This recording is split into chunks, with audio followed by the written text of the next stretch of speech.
Good morning. Happy Fashnot Day. I hear they don't have any calories in them either. What can I say? I want to remind everybody that that this could be recording, so temper your comments, not like Jason Kelsey, but for recording, okay?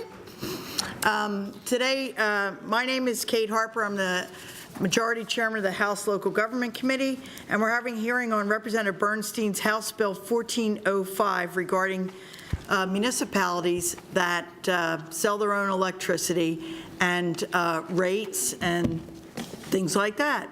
So we're going to be hearing from Representative Bernstine, who's part of the panel first, and Representative Bernstine has a constituent with him, Brian Bush. Yes. And although we don't have a court stenographer here, you may consider yourselves to be sworn, okay, and testify truthfully as a result of that. We will also be hearing from other boroughs that sell electricity, as well as Patrick Cicero from the Pennsylvania Utility Law Project, and Beverly, I'm gonna blow this, I think. Anarumo. Anarumo, thank you very much. Well, that was loud. Sorry, Madam Chair. Anarumo, okay, president of Elwood City Hospital. Okay, so the purpose of the hearing is to shed light on the bill that is in the local government committee and to hear opposing views, quite frankly, of the wisdom of moving the legislation forward. So I'm going to ask first I'm going to ask Chairman Freeman to make opening remarks, then I'm going to go around and ask each member of the panel up here to introduce themselves. Chairman Freeman? Thank you, Madam Chair. No real remarks, just look forward to today's testimony and hope it's enlightening as we examine this legislation closer. Thank you. All right, thanks. Starting here at the end, say, I think the best way to do it is not to give your number, but to say what counties you represent, because most people in the public don't remember what the district numbers are. Yeah, so I'm Representative Dave Zimmerman. I represent kind of the northeast part of Lancaster County. Representative Jeff Whelan. I bode from the great county of Lycoming, basically represent the Williamsport and surrounding municipalities. Kate Harper, Montgomery County. Bob Freeman, Northampton County. Jeannie McNeil, Lehigh County. Paul Schemmel, Franklin County. Park Wentling, parts of Lawrence, Mercer, Crawford, and Erie counties. Ross Diamond, northern and eastern Lebanon County, and this is a very interesting issue to me because we don't have any of these municipalities in my district or my county. Gary Day, parts of Lehigh and Berks County, including Kutztown Borough. Tom Haffey, Dauphin County. Rich Irvin, Huntington County, and parts of Center and Mifflin County. Brett Miller, Lancaster County. Thank you very much.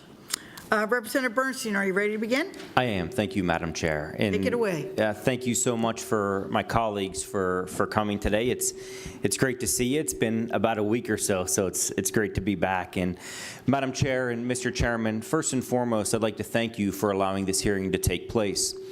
I appreciate your commitment to transparency in order to bring light to the merits of House Bill 1405.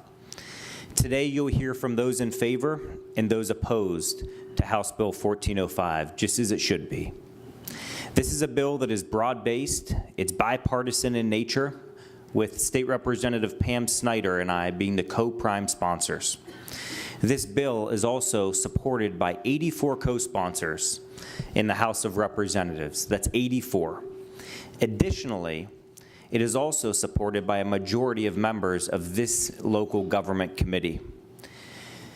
This legislation is also endorsed by groups such as the AARP, Pennsylvania Utility Law Project, PA Manufacturers Association, PA Realtors Association, and I think the greatest accomplishment of all, talk about bipartisan work, is this is also endorsed by Americans for Prosperity and the SEIU 32BJ.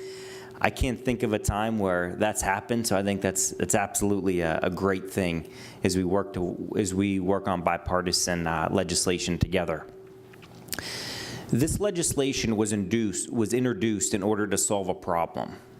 a real problem that I uncovered while knocking on doors across districts with municipal electric monopolies. For far too long, people have been taken advantage of in these areas where they were told by their state legislators that nothing could be done, and this was local government at its best. Well, today we have an opportunity to show people in this Commonwealth that Harrisburg will step in to protect residents against an egregious monopoly. People are hurting. They're hurting deeply. Businesses are struggling to stay afloat, and nonprofits are being exploited. But today, you'll hear the stories of why House Bill 1405 is necessary to stop this overreach by boroughs that operate municipal electric monopolies. Madam Chair, I didn't want to take the full 15 minutes because I know we have some folks that travel quite a distance here. So I'll turn it over to my constituent, Mr. Brian Bush, and if it's okay, I'll find a place up here if that's acceptable. Well, before you do that, Yes, and ma'am. my thought would be to allow questions after both of you have Sure. spoken, but you didn't give a brief explanation of what your bill does, and I think that would be helpful, especially to people who might, not be understanding. Absolutely, I'd be happy to, Madam Chair, thank you. The bill does, it's really two primary parts of the pieces of legislation, and House Bill 1405 does two separate things. Number one, currently today, these municipal electric monopolies in these boroughs, 35 of them across the Commonwealth, are using this as a taxation tool. So what they are doing is they're charging excess rates in electricity. They're then going and purchasing electricity, and then they are charging their customers a higher amount of money. They're then using that money to fund borough operations. And what you'll see with this is, and the very unique part about this is the following. Just like many of you up here that may not live in a place with a municipal electric monopoly, you have the opportunity to purchase your electric from a different supplier. And you can go out and shop those rates. And you can go out and have a lower cost of electricity. And we know that electricity is not inexpensive, but it is a necessary to live our daily lives. These individuals do not have that opportunity, and they are locked into this monopoly that charges extremely high rates. And we'll talk about those high rates as we work through the process. Additionally, these monopolies are not bound by the PUC, the Public Utility Commission. And what we see with that is... What does your bill do? Correct. So it does not allow, Madam Chair, it does not allow for the transfer in the excess, it does not allow for the transfer of money from the electric fund into the general fund. That is one component. The second component is, just like most of us up here have the opportunity to have be represented in with the PUC. So with the PUC, they protect us from egregious companies. These residents in these municipalities do not have PUC protection. Now, our legislation does not put them under the PUC, but it puts very, very similar pieces of protections in place that the PUC grants typical residents. So two components. One is a protection, consumer protection side, and the other is the fact that it really doesn't allow people to transfer that money from the electric fund into the general fund and use it as a taxation tool. Thanks. So we'll hear from Mr. Bush now. And Representative, if you want to just wait and see if we get any questions, go ahead. First of all, I want to thank State Representative Aaron Bernstine for allowing me to speak and on behalf of everyone here in this room. I appreciate it. For 2 years, I've been trying to get my point across, or even longer than that, about the LC Electric municipality being able to charge whatever they want to charge for electric rates. For the longest time, their invoices wouldn't even say kilowatt per hour. It would just give the amount in a rate adjustment for whatever they need as a taxation tool to cover the general funds. For many times, I was trying to fight this. I would go to State Representative Jared Gibbons, and he said this was the state and local problem to fight it out at the local community, that he cannot do anything about it. Went to Senator Vogel. He basically said the same thing. Finally, Aaron Bernstine, State Representative Aaron Bernstine, heard and listened to us. I am a business owner and a landlord of a few tenants. I like to tell a few stories about a few of my tenants. One being Karen. Her name is Karen. I won't give last names. Her name is Karen. She has a handicapped child that's in wheelchair bound. For the longest time, she can't afford the electric rates because they just go up, and she can't budget anything because she has no idea what the rates are going to be through what next month. I go and visit her. She's in the dark at 8 o'clock at night. I said, why are you in the dark? She said, I can't afford the LSC electric. It's either food or insurance or medication for me and my son. Sorry, I'm getting choked up from these stories. But it's real. Another story is Mario. He's a military and he's a truck driver. He fights for us, fights for our freedom, and he comes home, and because of the electric office being that you have to pay within 2 weeks from getting your bill, his electric got shut off, leaving his wife and kids in the dark, and the food went sour because the wife wasn't there. He had to come up with the money, plus the next day he had to come up with the money to get it turned on, and he got it back on. Another story, Debbie and her husband is EMT. They just told me that they wouldn't be able to pay the rent because they had to pay the utility bill or it would get shut off. There's more stories, but I'll just keep it at 3. One last story. I sold roses last year, right around Valentine's Day. I had a young male adult come up to me and wanted to buy 1 rose for his daughter. I was selling it for $4.25. He looked at me and says, I'm sorry, I don't have $4.25. I got to pay my electric. He wanted it for his daughter, but he wasn't able to afford it because of electric. I gave that to him because I felt that was more important. I hope you people in this room will listen to the bill 1405 and help us, the people of Elwood City and other boroughs in the state. We do not have anybody to go to, call for PUC, where other people that do. Duquesne Light, Penn Power, you can call them. And you can, if they do a rate adjustment or whatever, you have somebody that you can go to. These people do not. I do not. I don't have a voice I can call or nothing. I'd like to end it there, and I hope you have a heart.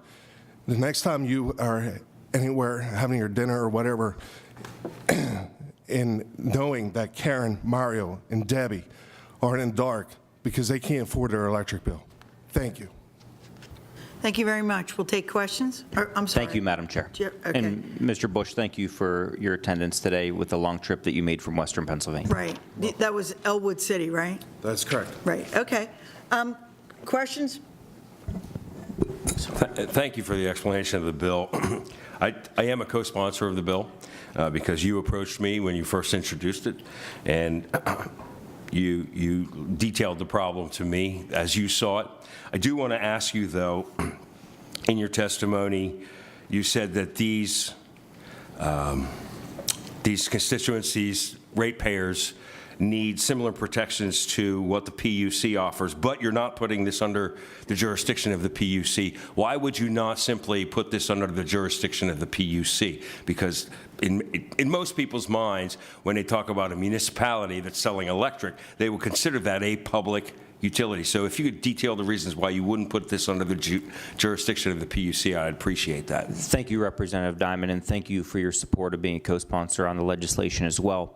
The rationale and the reason that we did not put it directly under the PUC was we know that there are some additional costs that boroughs have, or that PUC members would have to incur if they went under the PUC. And I did not want to put that cost on the backs of taxpayers in those boroughs and in those municipalities. So I thought that it was able to achieve the same result in a less costly manner for the residents. And can you detail exactly what those protections would be, just like a bullet points of the protections that those ratepayers would expect? I can. My folder is right up in front of Representative Schemmel. If I could grab that for one moment. All right, sure.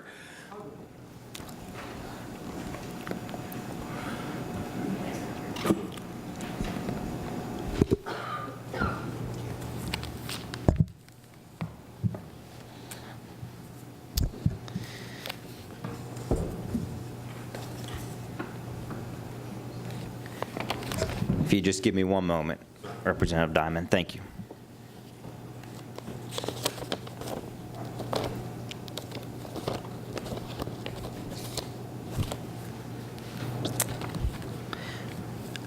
I'll go off the cuff with it. How's that, Representative Diamond? If I miss some, I'll come back to you on it.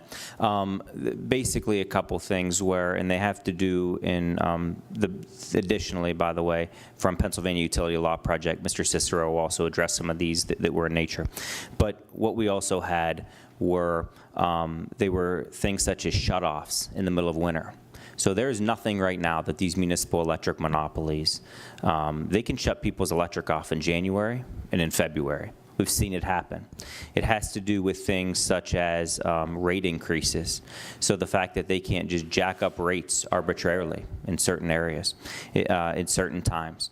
It has to do with some other things. It deals with the regulation of deposits in poor people. This is really a tax on poor people.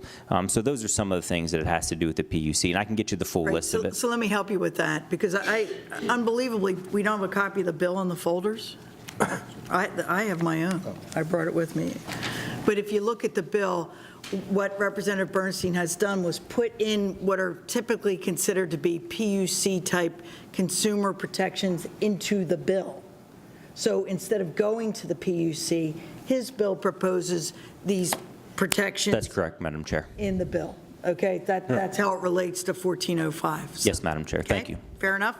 Yes, ma'am. Thank you, Representative. Thank you, Madam Chair. Thank you. Okay, next question, Chairman Freeman. Thank you, Madam Chair, and thank you, Representative Bernstein, for your testimony and the testimony of your constituent, Mr. Bush. Just a couple of quick questions. It's my understanding, correct me if I'm wrong, that one of the reasons for this legislation was because in Elwood City, the rates would fluctuate considerably from month to month. Is that correct? That's correct, Mr. Chairman. Now, given the fact that there's some 30, 35 other municipalities that operate and provide electricity, are you aware of whether any of them have had that same sort of drastic fluctuation? Yeah, I can tell you that our data and our research is I don't know about the exact the fluctuation. Now, I've heard stories from folks, but I'm also careful to understand that I want to know the facts and the data behind Sure. it. And that's understood. We'll hear from them Correct. anyway. As far as Yeah, I'm what we've seen is that the rates are significantly higher in those areas. And we've seen that to be factual, and we have the evidence in the background to showcase that. Okay, and we'll hear from them after your testimony. In your legislation, as I understand it, you do provide that if the municipality would follow, I guess, the regulations or guidelines of the Pennsylvania, New Jersey, Maryland interconnection, they would not have to abide by the various provisions of your bill. Can you tell us what that organization is? Yeah, I can tell you that that particular organization is the one that would apply directly to Chambersburg. And the reason that would be appropriate in that manner is Chambersburg is unique in their own way. Chambersburg actually produces and creates their own electricity, while the remainder of them do not. So Chambersburg would not be affected by this legislation. But to follow up, you outline in your bill that if you follow the Pennsylvania, New Jersey, Maryland interconnection, you wouldn't have to follow the other guidelines in your legislation. So what is the nature of that organization? Is it a private organization? Is it a public organization? Is it a quasi-public organization? Yeah, I would tell you that the individual that helped us put that together is not here today, that we worked on that with, so I don't have a specific answer for that question. Well, perhaps we can hear from the municipal electrical folks on that. And currently in Elwood City, is there a millage levied for property tax? There is. And what is it at this point? Do you know? Yeah, I do. I have that. That millage of property taxes is currently 8.75, which is the second highest in the entire county of Lawrence. Okay, and do you know offhand, and you're not a municipal official from there, so you don't have to have this answer, but would you know how much that generates in revenue for the community? How much the millage rate does? Yeah. I do not know. Okay. I do know, Mr. Chairman, if I could expand, Sure. I do know that the transfer of electric funds to the general fund is $1.45 million. Okay. So if that were to stop under your legislation, Yeah. it's logical to assume that the millage would have to go up of real estate taxes in order to compensate for the loss of that revenue? Not necessarily, Mr. Chairman. What I would share with you is there's also another option that I think we should look at a little bit more sometimes here in Harrisburg, and that's to stop some egregious spending that's happening in these areas. Can you enlighten us as to what kind of egregious spending has occurred? In Elwood City particularly? Yes. I can. I can tell you that there are police officers in Elwood City that make, if you could hold on to your seat there, I don't want you to fly off of it, that's $170,000 plus a year by scamming an overtime system. We have other beyond egregious spending that exists there, but that's just one particular example. It is probably logical to assume, though, even with cutting back in certain areas of spending, that if you take away the ability to transfer the revenues from the electrical generation, that you're going to see property taxes increase. Yeah, I don't know that that's actually the case. I think that once again, there's an opportunity to be responsible government. And the other thing that I would share with this, and it's pretty clear and pretty straightforward, is, as you know, there's about 2,000 municipalities across the Commonwealth of Pennsylvania. And there's about 35 of these that are able to use this monopoly as a tool for the manner in which they're using it. So my question is very simply, Mr. Chairman, what would the other 2,000 do? They would behave in a manner that is consistent with Pennsylvania law, and we're just asking these people to do the same. Well, I think the point would be that in many of those communities that are not under this legislation, or under the ability to levy this kind of electric rate, some communities might like that benefit because it probably keeps their property taxes lower than it would be otherwise. Yeah, I look forward to hearing from PMEA and their municipal or taxpayer-funded lobbyists later today, where we hear from them, because we have documentation and proof that that's actually the opposite. I'll be curious about that. Thank you. And finally, We got some more questions, so. one or two, and then I Okay. promise I'll finish up. Currently, because the electric rates are charged on all ratepayers, that means that nonprofits as well as residential properties pay towards the municipal.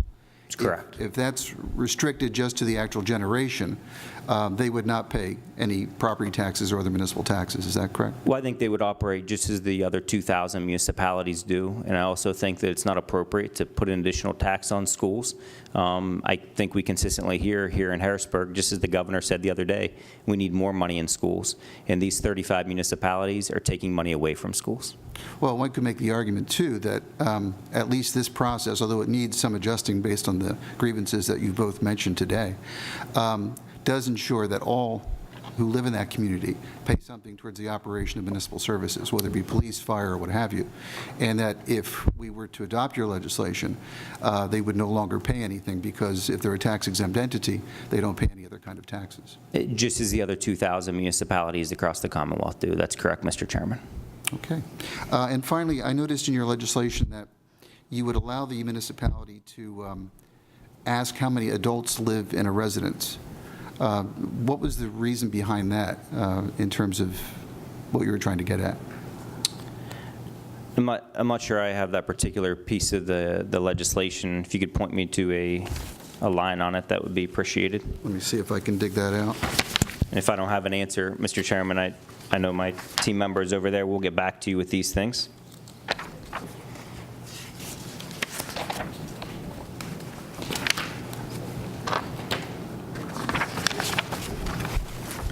It's in section, it's on page 6, and it's section E.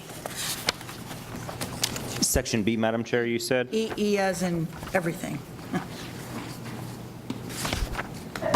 Oh, yes, the chair is correct. It's lines 16 through 19.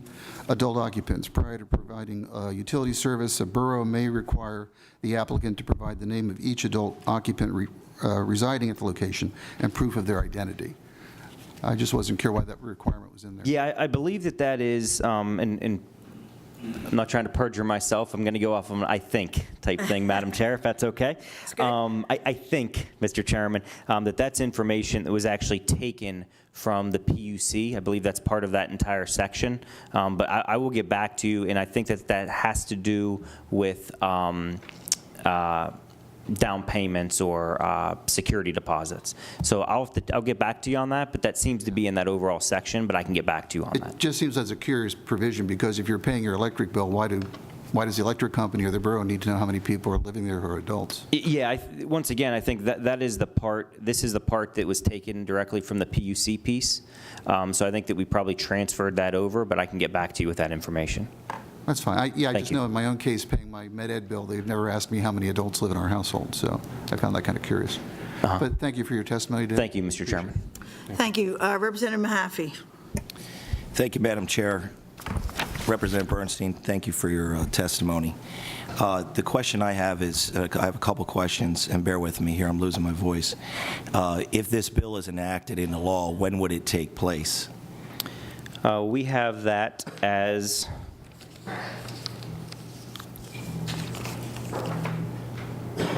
60 days, Representative Mahaffey. Now, I do represent 2 boroughs that do sell electric to their constituents, their customers. Yes. Middletown Borough and Royalton Borough. The question I have is as coming into this, I was previously an elected official at the local level. We run on a calendar year, as boroughs do also. If this is enacted within 60 days and that is taken out of their budget, how do you expect them to cover the difference? Now, in Middletown Borough, they, I think, move about $1.6 million over into their budget from this. That's a considerable amount of money. You can make cuts, and there's no doubt about it. You can make cuts, but the cuts you need to make are usually going to be services, and those services are usually police and public works.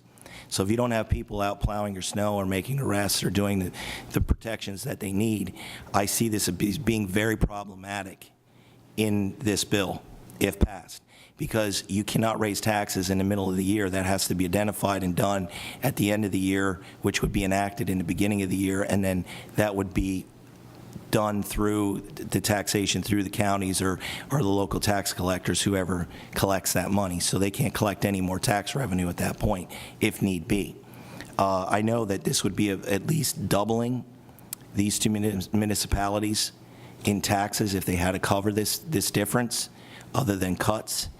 But as you know, there's a lot of different ways that other municipalities across the state, first-class municipalities, have something called a business privilege tax that taxes at a rate on gross revenues. So you can talk about egregious, and you can talk about, people digging in and doing things in these local boroughs that you feel is hurting people. But if you go to other communities and other municipalities, every one of them has some kind of taxation, whether it be a business privilege tax. I'm just giving you for instance. So I'm just curious, what do you think about that, and where do you think as far as that goes? Sure, I'd share with you, Representative Mahaffey, and thank you for coming today. Great to see you again. I would share with you that this is the type of thing that I'm willing to work on as we want to extend this out. That's something I'd be willing to work with you on.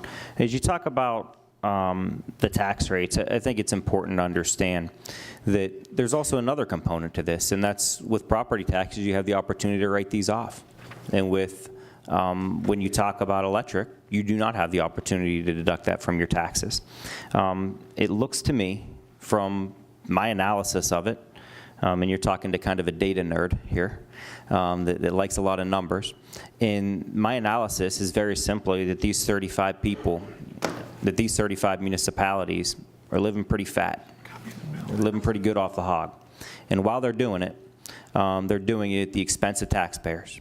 And they're doing it at the expense of my constituents and other constituents across this Commonwealth. And I will tell you this, Mr. Representative Mahaffey, that whenever we hear the stories like Mr. Bush shared, and whenever we hear the stories of the 70-some-year-old woman that came into my office because they shut her electric off, and she came in to plug in her oxygen tank, she could live. Not live well, not have heat, live. That this is the kind of thing that I'm willing to go to all costs to try to stop, because we can't allow this to happen in our municipalities anymore. I'd agree that any time that you have these problems where people are getting shut off in the middle of winter and so forth, and there's other things out there that we can hopefully help them with. I know the municipalities that I deal with and that I represent, they go to great costs and great extent to try to help people like that.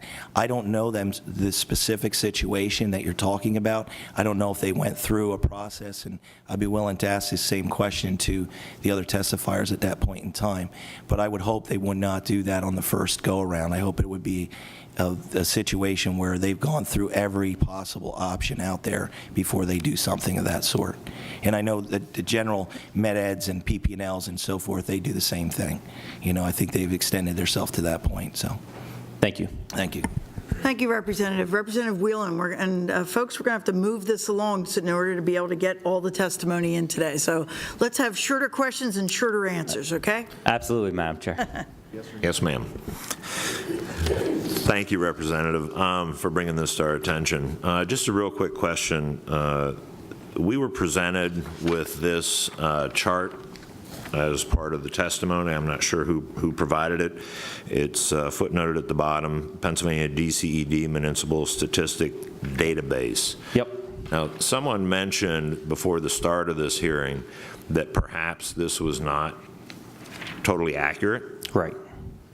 Could you point out what's not accurate, or have you not had the time to digest this? I can, Representative Whelan, and thank you for the question. And Madam Chair, I'll try to be short, but I want to make sure that I answer the question. I think this is important. And when we have a testifier... Just for the members, I believe this came from the PMEA. They are scheduled to testify, so give your answer as to why you believe it's inaccurate, but the members should keep an open mind till they hear from the PMEA, which is coming up if we... Sure. I would share with you that all the information, and I have the documentation here of every county that was pulled for tax rates.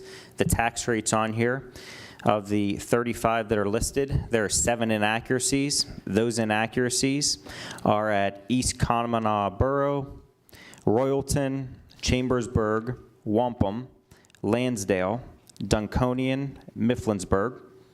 So the inaccuracies are clear on here. We have proof and documentation from the counties. I question if someone comes up and produces false information to the committee. I guess we'll have to hear what the rest of their testimony is. Representative Bernstine, the purpose of a hearing is to explore the bill. I understand that you take issue with the PMEA's chart.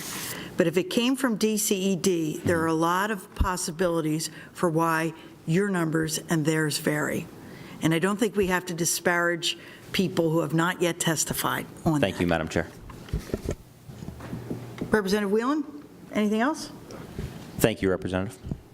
I have a question for Mr. Bush. You live in and you own property in Elwood City, right? That is correct. Okay, and you were told by several state representatives or state legislators that this was a local problem.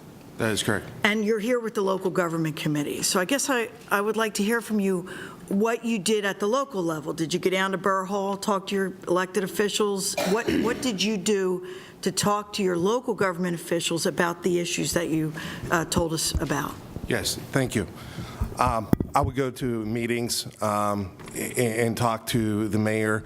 One specific thing was the borough, if a tenant would not pay, they would hold the landlord accountable for the non-payment. Well, they took one of my tenants and applied a budget plan for him without my acknowledgement. When the tenant moved out, I was absorbed with a $900 electric bill. I had to pay that in order to get a new tenant in there. This was absurd. This was without my acknowledgement that they did this.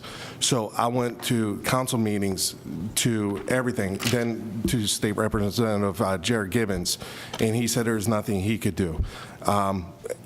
I was dumbfounded on what I could do. All right, so you did try to talk to your local government? Okay. Absolutely. So that was actually my question because I understand that the purpose of making the owner of the property that got the electricity responsible for the bill. I've seen that elsewhere, and I don't think that that's an unusual provision. So you also talked about your tenants, and I'm assuming that as the landlord, that the only way that they would have an inability to pay their electric bill for electricity they had obviously consumed has to do with the fact that the rent that they pay you does not include utilities. Am I right about that? That is correct. Okay, thanks. You're welcome. Thank you very much for your testimony. We'll move on. Thank you, Madam Chair. Mr. Chairman.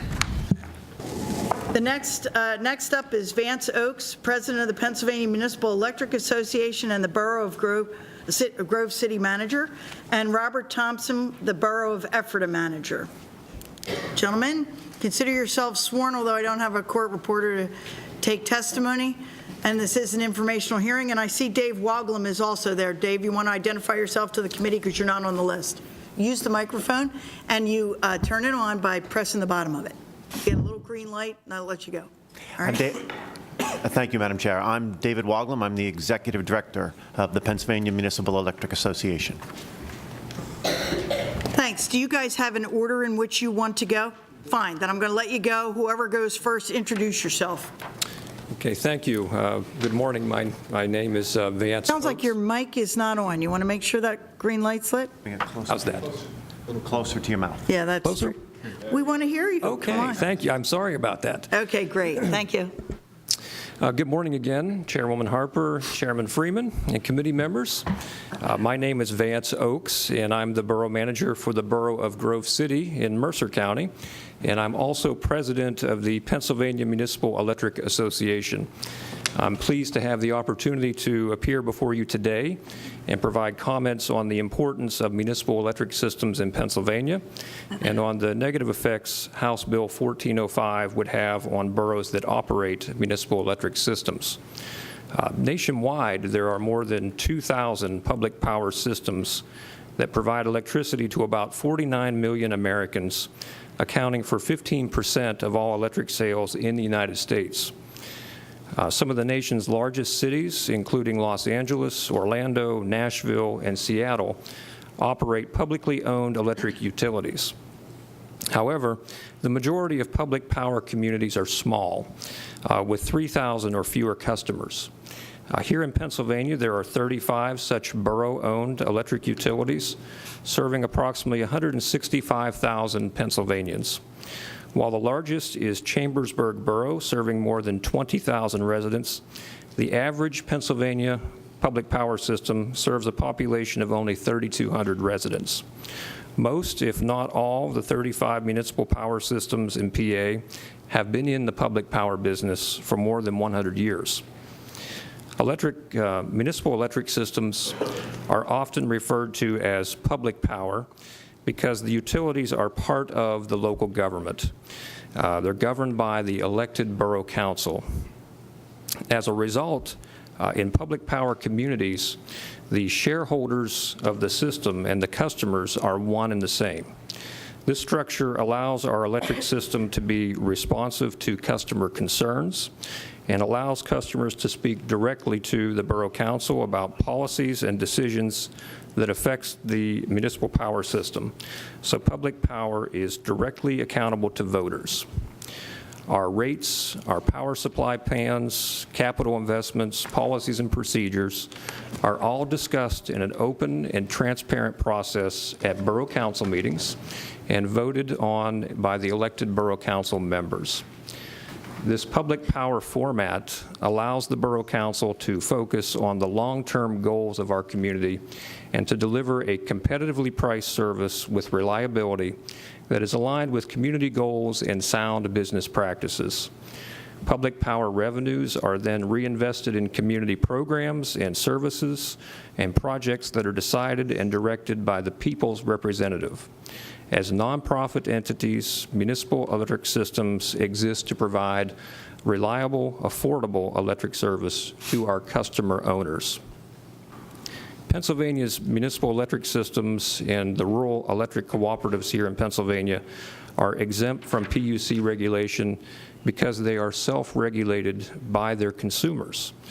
Pennsylvania's municipal electric systems are unique electric suppliers. As local government entities, we face public accountability and transparency that other suppliers do not. Our systems are subject to the Open Records Law, the Sunshine Law, competitive bidding requirements, conflict of interest standards, prevailing wage laws, and investment restrictions. As nonprofit entities, borough-owned electric systems prioritize reliable service. On average, system outages for a borough-owned system are less frequent and resolve far quicker than for state-regulated utilities. For typical operations, borough-owned electric utilities have an average outage time of only 13 minutes, whereas state-regulated utilities have an average outage time of 109 minutes. For major adverse weather events that occur, borough-owned electric utilities have an average outage time of only 42 minutes, whereas state-regulated utilities have an outage time of 146 minutes. Local control of rates and investment priorities, openness and transparency, public accountability, and reliability and value to the community make public power a very good deal for the Pennsylvanians who live in the 35 communities that have public power. Unfortunately, House Bill 1405 would significantly and negatively change public power. This bill is the result of concerns raised in one borough, the borough of Elwood City in western PA. Over the last 2 years, some residents of Elwood City raised concerns about how the borough was running their municipal electric system, and these concerns led a group of citizens last year to run for borough council on a platform of change to the operations of the borough's power system. On November 7th, 2 of the 4 candidates on the slate won. In fact, they were the top 2 vote getters, and those backing change almost swept borough council. Now that they've been elected, the new borough council members, working with those incumbent council members, are free to implement the policies and change the way Elwood City runs its electric system. In fact, I would say that we owe them the opportunity to do so. They can do this without affecting the unique operations of any other municipal system and without adopting a one-size-fits-all answer. Pennsylvania is a diverse and unique state. The Commonwealth has a long history of relying on local government to make important decisions and vesting power in local elected officials and local voters to determine what is best for their community. Because what is good in Elwood City may not be what is best for Kutztown or Lansdale. House Bill 1405 disrupts this time-honored tradition in Pennsylvania, and it is directing from Harrisburg what is good for all 35 boroughs who have public power, disregarding the will of the voters. I've been involved with local government my whole career, and I know that decisions made at the local level better address local priorities and local concerns. I would urge the committee to reject House Bill 1405 and allow public power to continue to be a good deal for Pennsylvania. Thank you.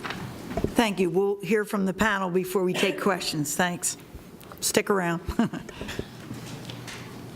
Good morning, Chairwoman Harper, Chairman Freeman, and committee members. I'm Robert Thompson, Borough Manager in Ephrata, Lancaster County. I want to thank my friend Vance Oaks for providing an overview of municipal power and how our electric systems are different from investor-owned utilities or IOUs. I have focused my comments for today's hearing on the practical effects of House Bill 1405. Specifically, what House Bill 1405, if approved into law, would do to municipal budgets and the drastic changes in operations House Bill 1405 will force upon the 35 boroughs with public power. In 1902, Ephrata purchased a steam generator for $7,000 to supply the borough with electricity and has remained in the electric business since. Ephrata is the largest borough in Lancaster County with a population of 13,394. As of the last tax year, 2017, Ephrata Borough had the lowest real estate tax of any borough in the county at 2.28 mills. We have no general fund debt, and yet we offer extensive municipal services including police, public works, sanitation, water, sewer services, and great quality of life amenities. In 2017, the borough transferred $1,523,544 from the electric fund to the general fund. This payment in lieu of taxes, or pilot, by Ephrata electric system amounts to 13% of the borough's 2017 general fund budget.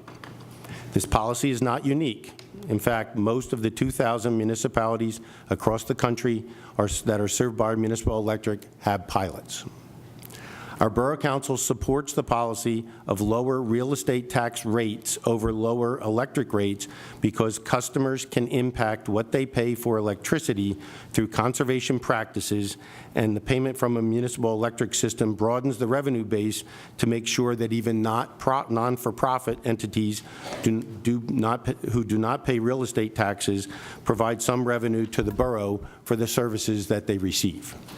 This policy decision is local, made by elected representatives of Ephrata. If the policy is not working, I'm sure the voters of Ephrata would elect new council members to change the policy. If House Bill 1405 was law and a pilot or transfer from the electric fund was prohibited in 2017, we would need to increase real estate taxes from 2.28 mils to 6.68 mils, or an average of $696 per household to make up the shortfall. Under a full repeal of the pilot, a typical residential electric customer using 1,000 kilowatt hours per month would see a decrease of only $263 per year in their electric bill. The Pennsylvania Municipal Electric Association has projected that the average real estate tax increase for the 35 municipalities as a result of the full implementation of House Bill 1405 would be 379%. Ending the pilot as proposed in House Bill 1405 is a bad deal for Ephrata taxpayers and a bad deal for other taxpayers served by municipal power. The Pennsylvania Municipal Electric Association has provided the committee with an analysis of the property tax rate in the 35 boroughs that have municipal electric system compared to the average property tax in the boroughs in their home county. That analysis shows that the property taxes in municipal electric boroughs are on average 42.5% lower than property taxes in other boroughs in their county. We know that property tax reform or property tax elimination is a key legislative issue and one that has significant discussion in this chamber. House Bill 1405 goes in the opposite direction, requiring boroughs with municipal electric companies to implement huge tax increases. This bill shifts the burden of revenue generation in our 35 boroughs from a mix of property taxes and electric company pilot to sole reliance on property taxes. As I stated previously, in Ephrata, property taxes would increase by $696 per year, while the average residential customer would see a reduction in electric rate charges of only $263. A recent report by Pennsylvania Independent Fiscal Office found that statewide, 43.8% of all homestead property tax money is paid by those 60 and older. So one of the results of House Bill 1405 will be to worsen the unfair burden of property taxes facing Pennsylvania senior citizens. Shifting to a full reliance on real estate taxes will not only hit the elderly hard, but it will most likely lead to the 35 boroughs who are served by municipal electric to reduce expenditures and harm the borough's ability to provide, basic services such as police, fire, and public works. It will have a more drastic effect on quality of life attributes that citizens enjoy, especially those in Ephrata. These include Lancaster County's most popular public library, the Sheridan Bigler Theater for the Ephrata Performing Arts Center, a first-class community pool, the Warwick to Ephrata Rail Trail, the Whistle Stop Plaza, the Ephrata Recreation Center, and the development of a central business district infrastructure which serves to attract and retain businesses.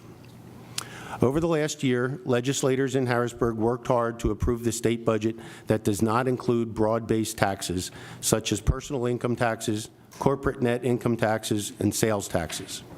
This year, the State House voted to transfer unused funds from programs in order to balance the Commonwealth's budget and avoid tax increases. We understand how important it is to keep broad-based taxes low, and that's why we use a mix of property taxes and municipal electric pilot to keep our taxes low.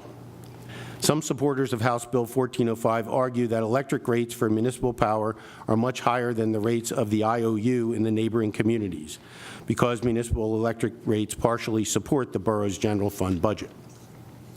While that, while that might be the case in some communities, it varies across the Commonwealth.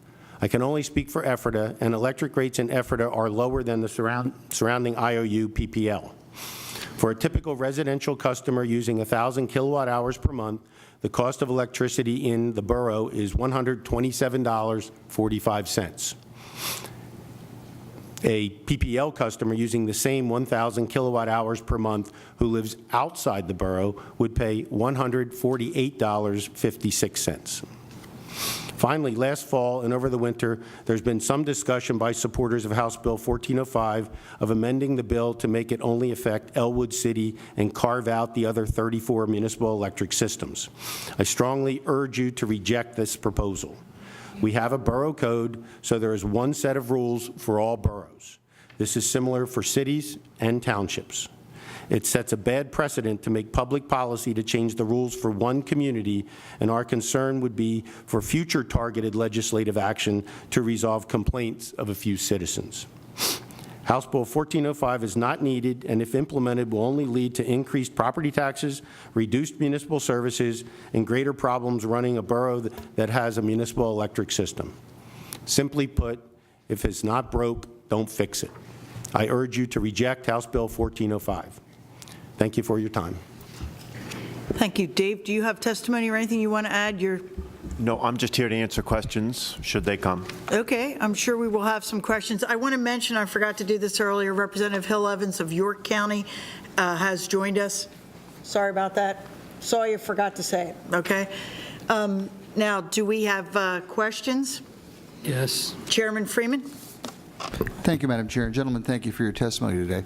It seems clear from your testimony that one of the effects of this legislation could be that property taxes increase greatly in those boroughs that currently have electrical systems or provide electricity. And Mr. Thompson, you mentioned that it would go in your community from a millage of 2 to about 6. Is that That's correct? Okay. You also mentioned that your electrical generation produces a cheaper form of electricity than PP&L, which services communities outside of Effort. Is that correct? Our rates are lower. We do not generate any power. We purchase power, but our portfolio consists of products that allow our generation to be less, yes. So in selecting your providers, you obviously must have some cost savings that goes into that in order to offer a cheaper. That's correct. Okay. In terms of your organization, too, does it provide guidelines to participating municipalities in terms of how to deal with issues such as pertaining to rate settings and consumer protection issues? That is correct, we do. The PMEA, a number of years ago, developed a standards of good practice, operating procedures for our membership, and we've provided them with some guidelines on issues dealing with terminations that were mentioned today, and a whole host of other things related to the operation of a municipal electric system. And would you happen to know offhand how many of the 35 municipalities pretty much follow those guidelines? I'm sorry, I don't. We could get you that information, though. Okay, that would be helpful. And my Fine, last you can submit it to my office, and I'll circulate it to the committee. Thank you, Mr. Chair. My final question, too. I know one of the issues with Elwood City was the rapid fluctuation of rates. What is the norm in the other municipalities that provide this kind of service? In Ephrata Borough, we have a fixed rate for various classes of customer, and there is one item called a power cost adjustment. And the power cost adjustment allows us to pass on the cost to generate the energy for the products that we purchase. So if it's a natural gas generator, if natural gas goes up, the cost of generating that power goes up as well.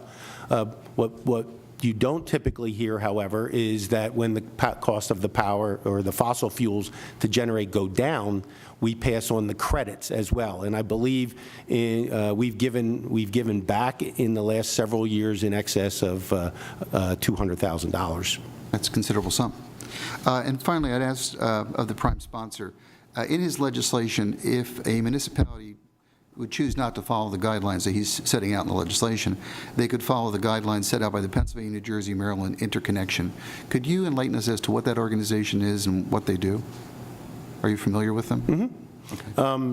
PJM basically regulates the grid, the distribution system, the transmission system, the wires that the energy passes over into Pennsylvania, New Jersey, and Maryland. They actually have various levies, if you will, or tariffs, or they do auctions, and they control the cost of energy through the grid system. Typically, when you talk about, one of the things we talked about was energy choice today.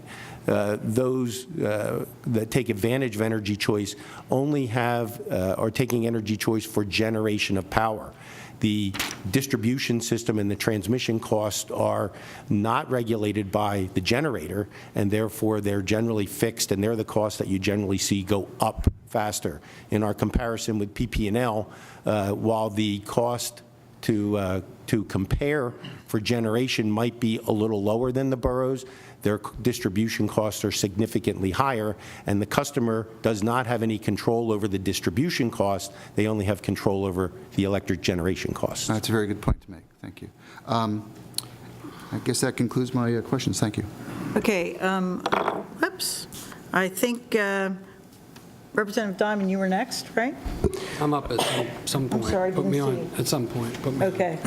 We'll go to Representative Day next because I missed him on the last round, but Representative Diamond, you have the floor. Okay, Go ahead. thank you. Of the roughly 3 dozen boroughs here, how many of them actually generate their own electricity, and how many of them are purchasing it from another generator and reselling it? There are no members of PMEA, none of the 35, that generate 100% of their electricity needs for their consumers. Chambersburg and the Borough of Berlin, they own generation assets, and they can operate those when needed, but they do not supply 100% of the base load needs of their community. So nobody solely generates their own electricity as far as a borough? Correct. Okay. And that gives me concern, and why part of the reason why I'm a supporter of this bill is because I believe every Pennsylvanian should be able to have choice. I know we don't have this kind of system in my township, but we do have a monopoly on cable TV, which I absolutely hate. So I understand the logic there. I wanted to ask you, do you have any figures, Mr. Oakes, on when everybody touched on property taxes? I can see that the base of the ratepayers is larger than the base of property taxpayers due to nonprofits, that sort of thing. Do you have any figures you could submit to the committee of, in these boroughs, how many of the ratepayers are not paying property taxes? Could you prepare that and submit that to the committee? I'm sure that is something we could provide. I don't have that information today. Okay. I could tell you, in my hometown in Grove City Borough, we're the home of Grove City College, and we're the home of the local school district as well. Right. So we see more than 60% of the real estate in our borough as being tax exempt. Okay. Whereas those utilities are provided to those entities. Yeah, I think those would be important figures for the committee to see before we take further action on this. And just one more comment on the property tax, because you both mentioned it. For me, who I'm a complete supporter of the total elimination of property tax, your arguments may push me a different way than you think, because I see some of the members of these communities who may not be on my bandwagon yet. And I may want to make it worse for them so that they get on my bandwagon to eliminate property taxes. So Well, thank be you for careful being when you so push honest, that. Representative Diamond. Well, it's like, we've been trying to get support for that, and here you're giving me a reason to vote for a bill that might add to the support for that. So be careful how you push that issue. And be careful what you wish for, Representative Diamond. Okay, Representative Day. Thank you, Madam Chair. I have 2 questions. First one for this panel. There's a general idea that government fees are associated with the cost of the services provided for those fees, and this allows for government costs to be examined, compared, scrutinized by the public. Generally, I support this bill because for transparency, and it forces clear delineation between the funds and what the funds are used for, which I think is a good practice. I think that the argument of, well, this will drive up property taxes, yeah, that's a bad political argument to have and everything, but we make policy, and the policy should be clear transparency so that people can then go to the local municipalities, participate in the public discourse, and know exactly what the comparisons are, what the metrics are. There's no doubt in my mind that we have a role to play here. By setting the rules for the use of funds between the general fund and the electric fund, I think it's good policy, is where I'm coming from. I think it's important that I share that with you and everyone here. Mixing both funds is a way to tax businesses and other electric ratepayers to lower the municipal tax burden to residents is something that is politically pleasing and something that, if I was the manager, I'd probably be looking to do as well if I had the ability to do that. But it's something that we should definitely in the legislature make a policy on this with our eyes open. So I want to just ask you, my question that I need to get from you is, do you think municipalities should be totally unfettered in the transfer of funds between, the transfer of monies between two different funds? Do you think it should be like, you know, in my next question you're going to see, I'm going to ask Representative Bernstine about, you know, if I use a municipal employee to provide electric service, I think there should be a small transfer of funds for that purpose with an administrative fund for your, you know, your management of both maybe or as a manager. But when all of a sudden at the end of the year, we decide we want to have a parade and we want to spend $150,000, where we're going to go grab it from, that's what I want to kind of rein in. So I'll go back to my question. Do you think municipalities should be unfettered, transfer as much as they want from one fund to the other? Representative, is your question, do you think municipalities, which are subject to the Sunshine Act, the Right to Know law, the Borough Code, and a million other laws, should be unfettered within those guidelines? Because they're obviously not unfettered. They do nothing unfettered to the best of my knowledge. So is that your question? Madam Chair, I would appreciate the opportunity to question the people at this public hearing. They can without answer a that? defense attorney framing my question. Yeah, they can answer that, but I think that we're the local government committee. If we don't understand local government, that's a problem. And this is an amendment to the Borough Code, okay, which is the guiding document for the boroughs. You can answer the question, but let's have fair questions here in view of the fact that we know that local governments are regulated by several statutes, and they are not unfettered in anything they do. Somebody want to answer that question? So we believe that the current system results in local decisions being made by local officials, whether it's rates, whether it's what streets to resurface, how many policemen to have, whichever the case. So we don't believe we're unfettered. And in fact, while there are many practices that are very common amongst our 35, there are some of them that take divergent paths. For instance, 3 of our municipalities do not make any transfer from the electric to the general fund. 3 different municipalities have no real estate tax. So these are all local decisions being made by local officials, and our position is that Pennsylvania is all about local government and decentralized decision-making, and this leaves all of these decisions to be made by local people who live and obviously govern in each of these local municipalities. Thank you. I appreciate your answer. Thank you very much. Representative Bernstine, I wanted to ask you another question. You know, borough electric companies are better in provisioning of these services. They're helpful in a borough in my district. The borough, I believe, should be allowed to charge the electric fund for services that borough employees provide to the electric service, and vice versa. If you use an electric service person for borough activity, I think you should be able to transfer that either way, plus an administrative fee, 4 to 7%, plus just another 4 or 7%. But I support you in what you're trying to do with large amounts being transferred back and forth with my definition of unfettered, not the definition redirected by our chair and the answer. You guys obviously have a different. So Representative Bernstine, would you agree that some reasonable charges be allowed to be charged from one fund to the other?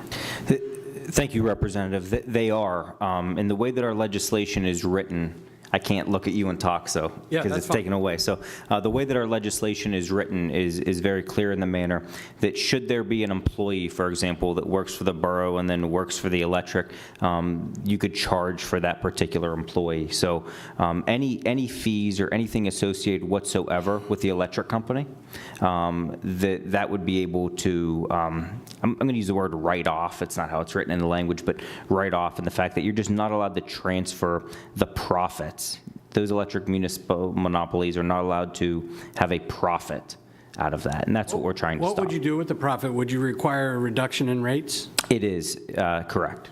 Okay. Thank you, Madam Chair. Thank you. Representative Miller?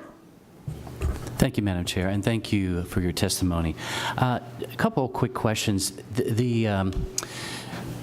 The electrical component that you have as part of your municipalities, is that similar to an authority, like a sewer authority that's kind of spun off, or is that considered like a department within your respective boroughs? In Ephrata Borough, we have a specific electric fund. So the charges and expenditures for electric service go into the fund. The pilot is the single transfer that transfers from electric fund to the general fund. So I don't know if that... So does the electrical component have any employees? Yes, we have our own employees. And the other piece of that is when you look at the transfer is it's the same customer base within the electric division as the general fund or the geographic boundaries of the borough. In many cases, water and sewer authorities, the customer base extends beyond the municipal boundary, and then you start commingling revenues from customers that are from the borough and outside the borough. So that's why we restrict the transfers only from the electric fund to the general fund. And in your organizational flow chart, are you the manager over the employees of the electrical component? Ultimately, yes. We have an electric division with an electric division manager who supervises linemen. So we operate and maintain our own electric distribution system, as well as we have a power supply manager. Okay, and final question, if for both of your boroughs, and maybe you can speak more broadly, if this bill were to be enacted and the boroughs had to switch out to what most municipalities have, would your respective bottom line budget number change? It'd just be, or would it be a different pot of where the money comes from? As far as the total budget, we go through a fairly extensive vetting process when we do our budget, and we believe that we have a very responsible budget, and it's as low as it should be for the services that we provide. Now, with that said, can you lower expenditures? You can do so by lowering service levels. You can do so by eliminating employees or lowering on the general fund side, approximately 75 to 76% of all expenditures are personnel related. So that really reduces down to about 25% of materials and supplies and outside services that you can have significant impacts. And over the years, those have gone down to what we believe to be minimum levels for service levels in our community. So forgive me, a follow-up question then. So if for instance, you have, I'm making a guess here, 10 employees in the electric division, and this law were to be passed, and you would have to divest those employees and all, your overall budget number, let's say it's $20 million for the borough or whatever, could potentially be the same or lower? We would probably not divest ourselves of the electric division employees. It would more be general fund employees would be impacted because the real estate tax rate would go up, general fund costs would go up, and we would be looking to reduce the general fund, not the electric fund. Okay, thank you very much. Representative Whelan.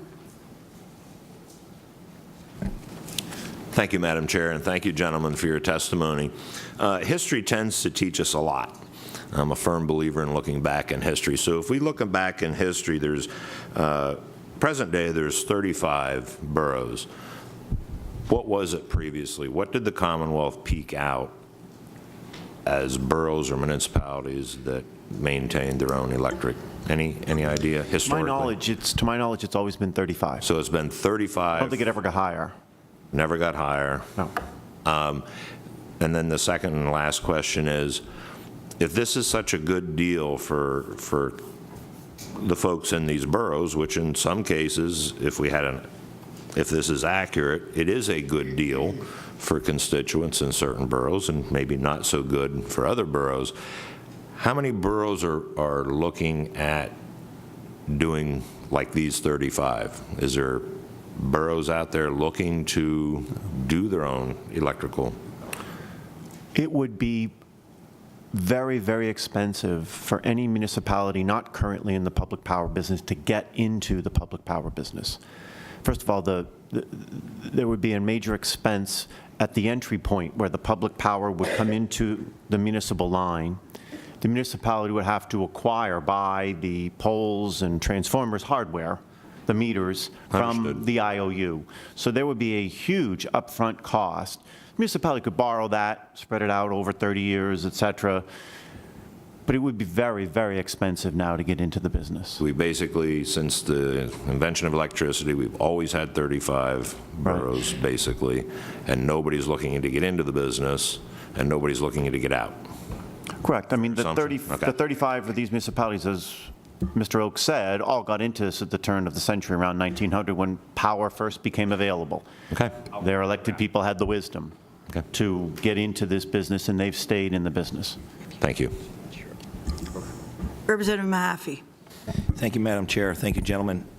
Quick question. Do we have any other boroughs out of the 35 that have the same problem that Elmwood City has, or Elwood Borough, sorry? Is there anybody out there that's having this same problem? We are not aware of any concerns such as what we're hearing about Elwood City at this point. No. Okay, and a quick question, if you can be very quick with this, is how did they get into this problem, and what have you done as your organization to help them get out of this problem? So borough officials first spoke to me as the association president over a year ago about the problem. Elwood City has a retail rate structure that varies. As Mr. Thompson said previously, they have what's called a power adjustment factor that changes. Mr. Bernstine made reference earlier to a greatly fluctuating retail rate. So as I worked with Elwood City to help them, we put together some statistical information just to see what this varying retail rate structure was. And in fact, over a 3-year period, the most recent 3-year period, the retail rates fluctuated only 31%.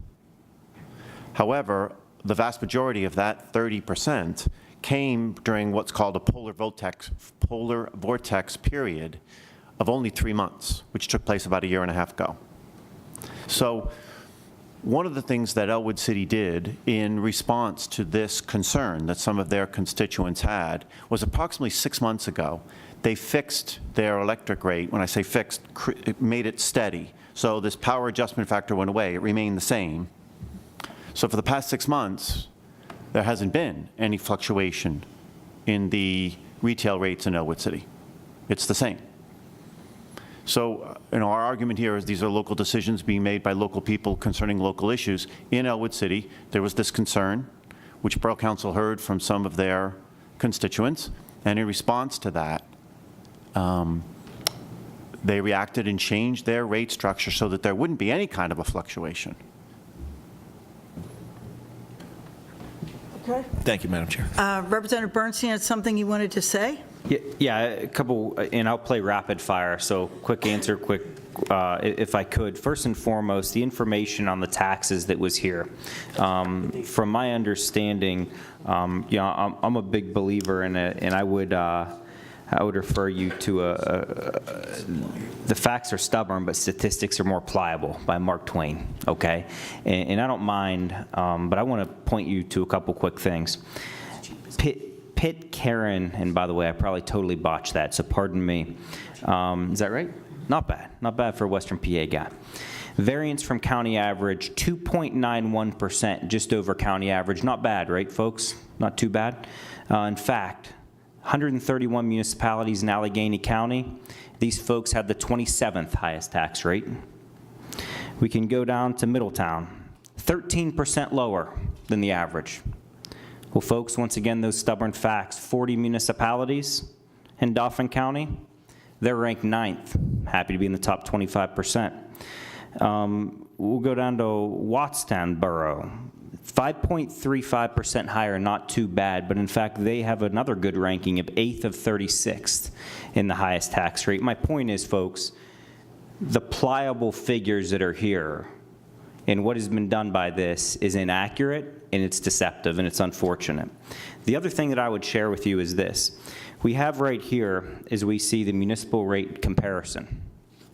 Now, the interesting piece about this is, from my understanding and my analysis, this documentation is right, so I appreciate you providing accurate information. But here's what I find extremely troublesome.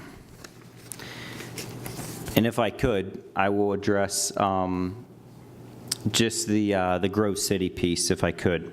So $143 to $131, not a significantly amount of higher rate, but that's a little bit more, right? But here's the part that's interesting. That is if you do not have supplier choice. That may not seem like a significant amount of money. That's 9.2%. But the truth is, sir, if they utilize supplier choice, it's 27.8% higher that they would have on the open market. So I have one simple question for you. In your borough, sir, what else do you ask your residents to pay a 27.8% higher premium for? Gasoline, food, water, transportation? What else do you ask people to pay a higher rate for? Representative, a little decorum and respect for people who have traveled long distances to testify today would be in order for any member of this committee at a hearing. Thank you, Madam Chair. My question was very simply, the information provided, I was curious to know, is they believe that it's acceptable to pay a 27.8% rate higher. I was curious to know what other factors. Question is argumentative. I will allow the gentleman to answer it, and we will move on. Please answer. Thank you, if I may.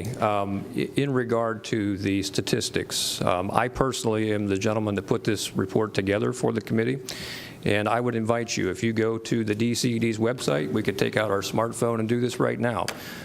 Local government statistics are available. I downloaded an Excel spreadsheet and parceled out from that spreadsheet all boroughs in all counties in Pennsylvania, and I actually have a printout copy of that. If you would like to share that with the committee members, I'll make it available to you.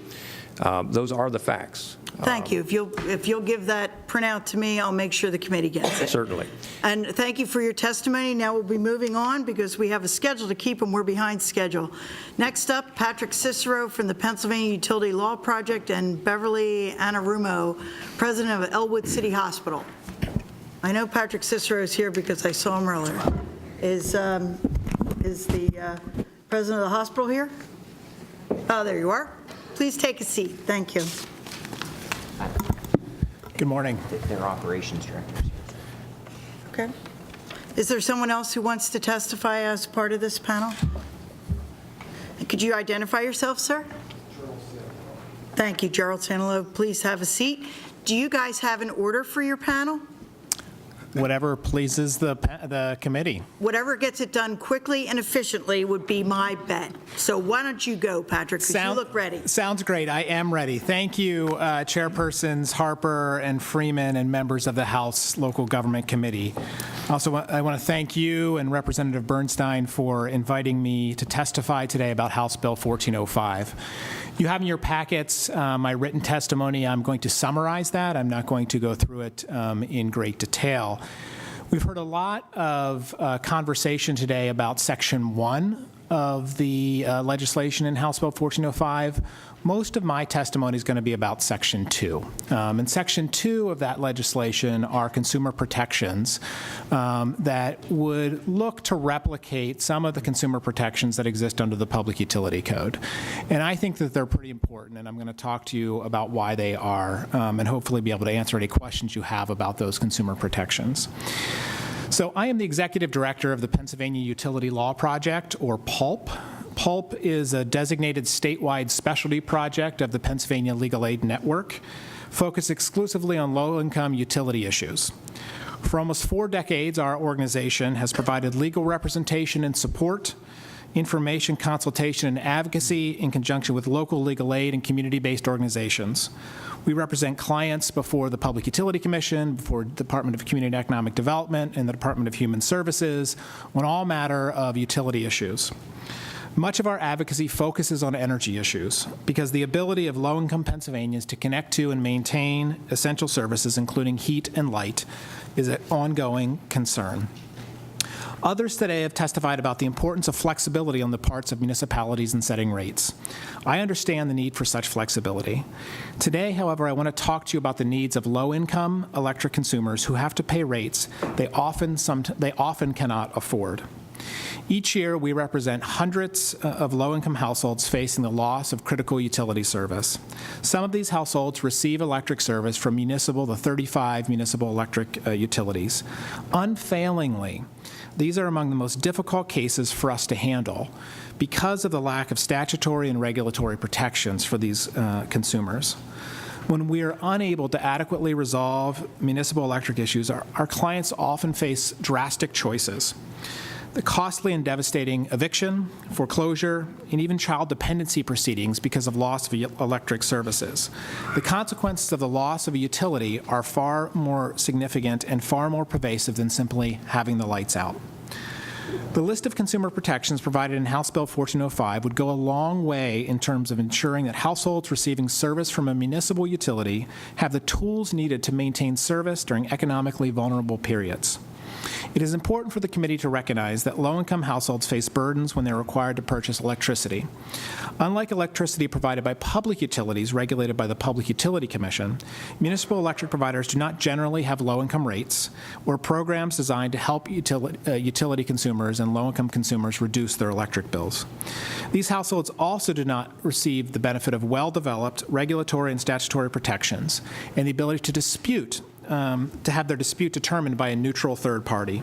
Despite this, low-income households served by municipal utilities face the same affordability problems.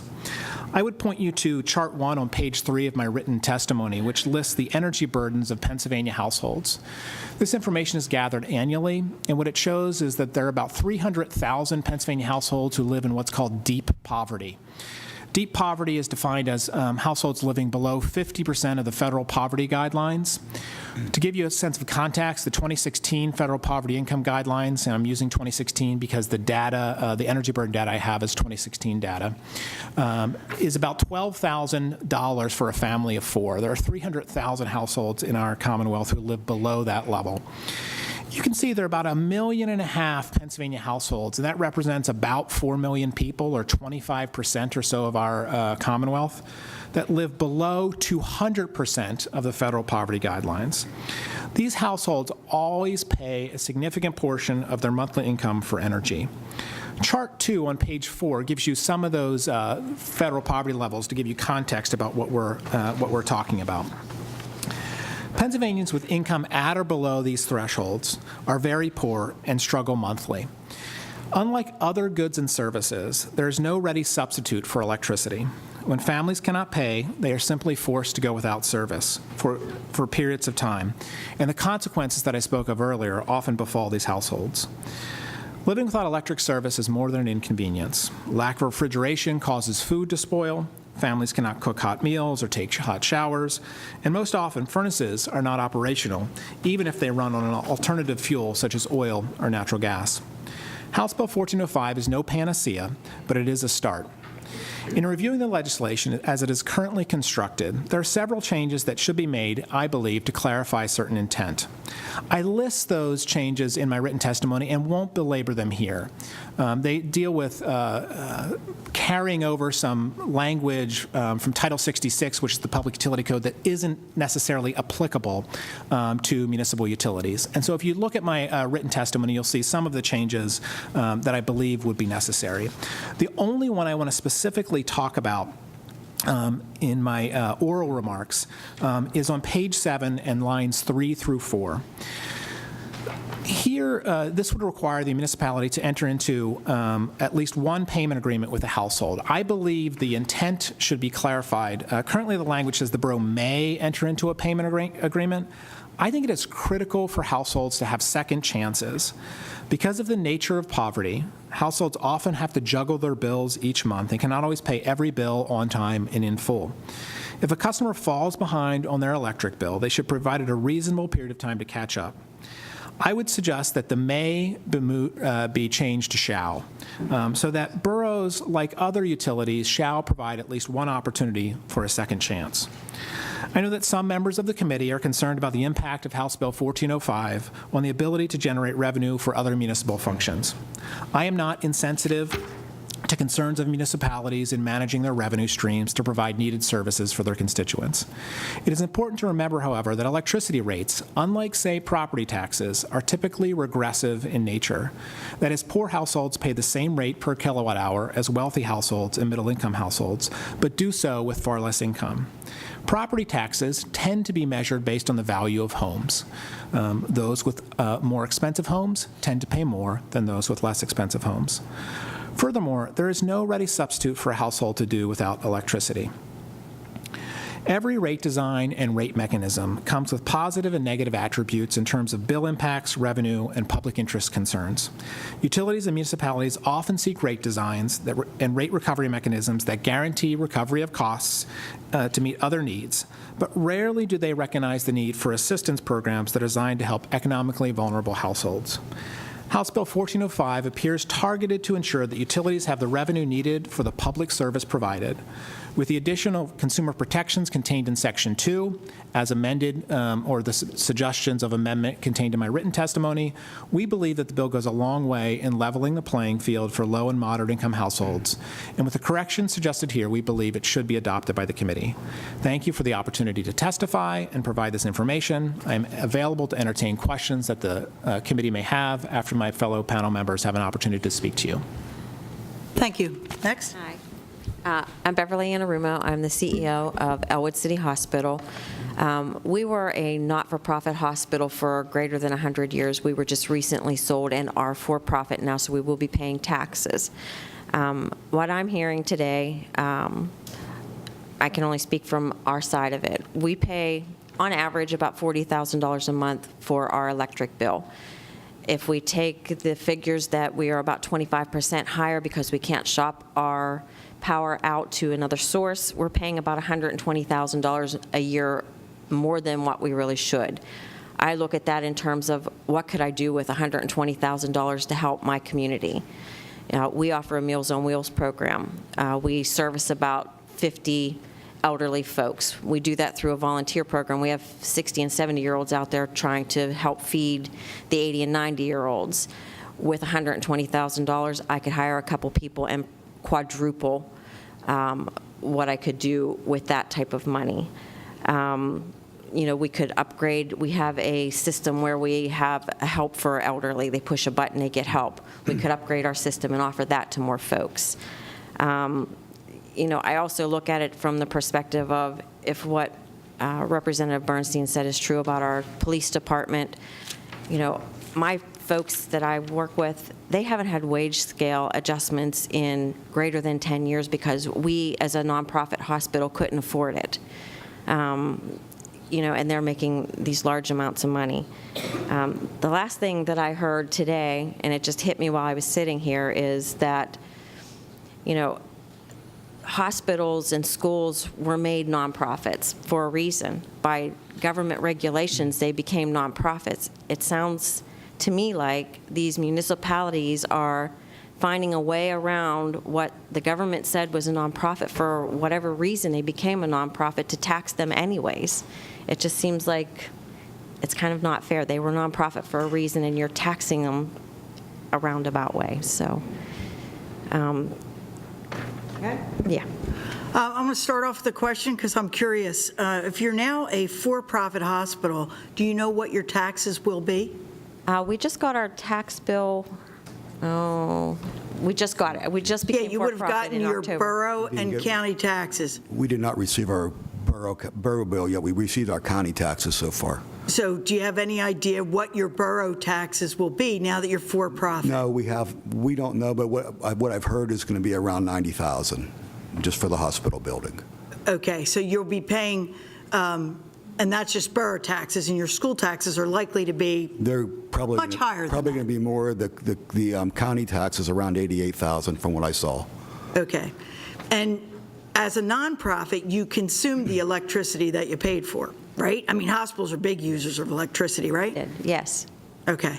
So you're supporting Representative Bernstein's bill because you would like the ability, even if your taxes will greatly increase, to save money on electricity.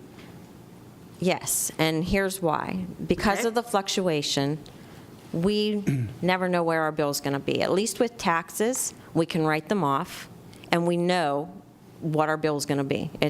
There's not every month it's going to be a different amount of money.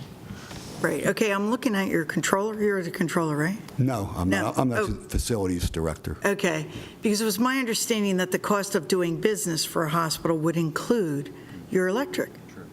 Yes. We are regulated, though. I mean, you know, we are, again, a not-for-profit for a reason, I think. And well, you're not a not-for-profit. You are for-profit at the moment, right? Yes, we are now. But not-for-profits are made not-for-profit for a reason, because you're mandated to keep within certain guidelines, that kind of thing. But we are using our electricity.